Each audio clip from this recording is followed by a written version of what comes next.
fariseu, ele orava de si para si mesmo.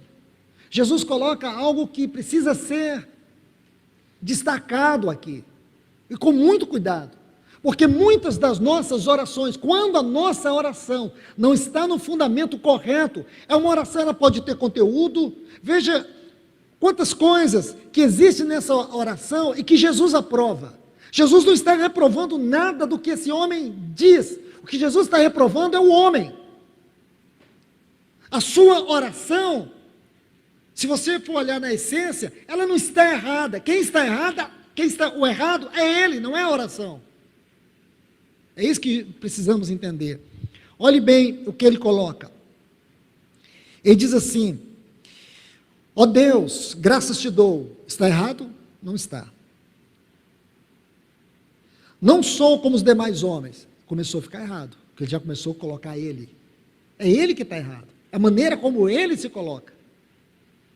Não sou como os demais homens, roubadores, injustos, adúlteros. Irmãos, tudo isso aqui Jesus reprova. Jesus reprova o roubo, a Bíblia reprova. Isso fere o caráter de Deus. O adultério fere o caráter de Deus. O problema não é o que ele está orando. A questão é como ele se coloca na oração. Aí diz: jejum 2 vezes. O nosso Senhor Jesus não reprova o jejum, ele não reprova nada disso. Isso aqui fazia parte da devoção de pessoas sinceras, de um cristão que nasceu de novo, de um verdadeiro seguidor de Cristo. Lembra quando Jesus entrou lá na casa do Zaqueu? Você vê que tudo muda, e ele está com desejo de mudança. Quando Jesus entrou em Jericó, o Zaqueu sai correndo, desesperado para ver Jesus, para encontrar-se com Jesus. Ele queria o Senhor Jesus. Ele viu tudo se dispondo contra ele, porém ele não desanimou. Ele sobe numa árvore para poder ver Jesus. E a maior descoberta de Zaqueu é que Jesus tinha ido para Jericó, não para a cidade de Jericó. Ele tinha ido em Jericó porque ele estava à procura do Zaqueu. Não era Zaqueu que estava correndo atrás de Jesus, era Jesus que estava correndo atrás do Zaqueu. Aí ele descobre que a salvação vem do Senhor. Não foi você que aceitou Jesus. Jesus estava perdido na rua, não tinha onde entrar, e você abriu a porta do seu coração, ele entrou, aí ele ficou agasalhado lá dentro. Quem inventou essa salvação foi a religião. A salvação é que nós estávamos à beira do inferno. Havia um escrito de dívida que nos condenava eternamente. Ele deixou o seu trono, ele rasgou os céus, ele entrou no ventre de Maria pelo Espírito Santo. Ele viveu uma vida íntegra como homem, ele viveu uma vida íntegra como servo, ele foi o cordeiro perfeito para o sacrifício que Deus, e só é nesse sacrifício Deus encontraria satisfação para nos perdoar. Foi ele que morreu por você, foi ele que deu a vida por você, foi ele que desceu ao inferno por você, foi ele que venceu a morte por você, venceu Satanás por você, venceu o pecado por você, pegou o escrito de dívida que era contra você, rasgou, cravou na cruz do Calvário. Foi ele que te justificou.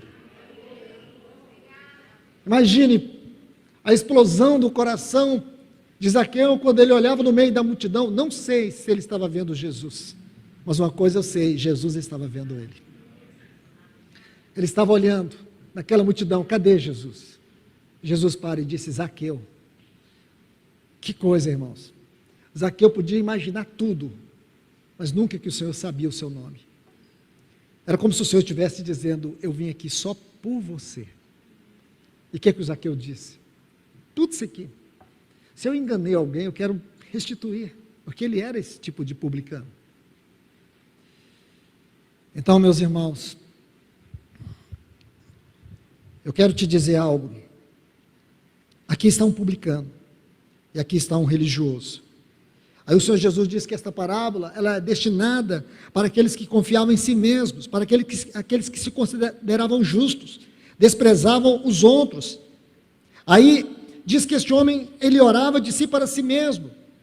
Esse ponto precisa ser extraído com muito cuidado, porque aqui está um tipo de oração que ela não ascende aos céus. uma oração que não atrai o coração de Deus. Um outro ponto, esse tipo de oração deriva de um coração que não tem prazer na salvação. É o tipo de pessoa que ela acha que ela é o prazer da salvação. O prazer na salvação, irmãos, é o fato de nós podermos olhar através dessa palavra e saber que aquela cruz está vazia, que aquele túmulo está vazio e que o trono está ocupado pelo nosso Senhor Salvador e sumo sacerdote das nossas almas.